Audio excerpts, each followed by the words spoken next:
Hi friends, please subscribe to Amravati Media and press the bell icon for more latest updates. MLC ఎన్నికల ఫలితాలతో కూటమి సర్కార్కు danger bells. కూటమి ప్రభుత్వంపై ప్రభుత్వ ఉపాధ్యాయుల్లో తీవ్ర వ్యతిరేకత కనిపిస్తోంది.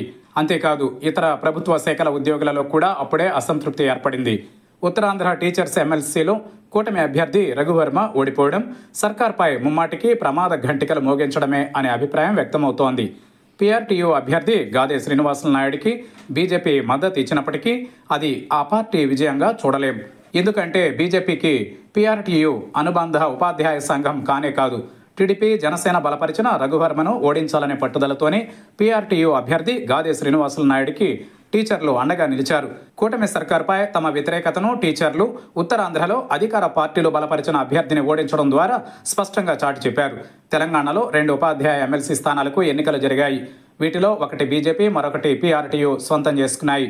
కరీంనగర్, మెదక్, నిజామాబాద్, ఆదిలాబాద్ ఉపాధ్యాయ ఎమ్మెల్సీ స్థానాన్ని బీజేపీ అభ్యర్థి మల్కా కొమరయ్య మొదటి ప్రాధాన్యత ఓట్లతోనే గెలుపొందారు. వరంగల్, ఖమ్మం, నల్గొండ టీచర్స్ ఎమ్మెల్సీ స్థానాన్ని పీఆర్టీయూ అభ్యర్థి శ్రీపాల్ రెడ్డి 2వ ప్రాధాన్యం ఓట్లతో విజయాన్ని సొంతం చేసుకున్నారు.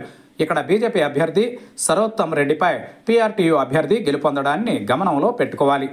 ఉత్తరాంధ్రకు వచ్చేసరికి సిట్టింగ్ ఎమ్మెల్సీ రఘువర్మ అభ్యర్థిత్వంపై బీజేపీ వ్యతిరేకత వ్యక్తం చేసింది. బీజేపీ వ్యతిరేకతను టీడీపీ, జనసేన పరిగణలోనికి తీసుకోలేదు.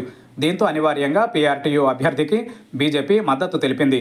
ఎందుకంటే సిద్ధాంతపరంగా సిపిఎం అనుబంధ ఉపాధ్యాయ సంఘం యూటీఎఫ్కు బీజేపీ మద్దతు ఇవ్వలేని పరిస్థితి. అందుకే పీఆర్టీయూ అభ్యర్థి గాదే శ్రీనివాసులు విజయాన్ని బీజేపీ ఖాతాలో కూడా వేయలేం. ఇదే విషయాన్ని గాదే కూడా చెప్పడం విశేషం. తన విజయం ఉపాధ్యాయులకే దక్కుతుందని ఆయన ఇప్పటికే ప్రకటించారు.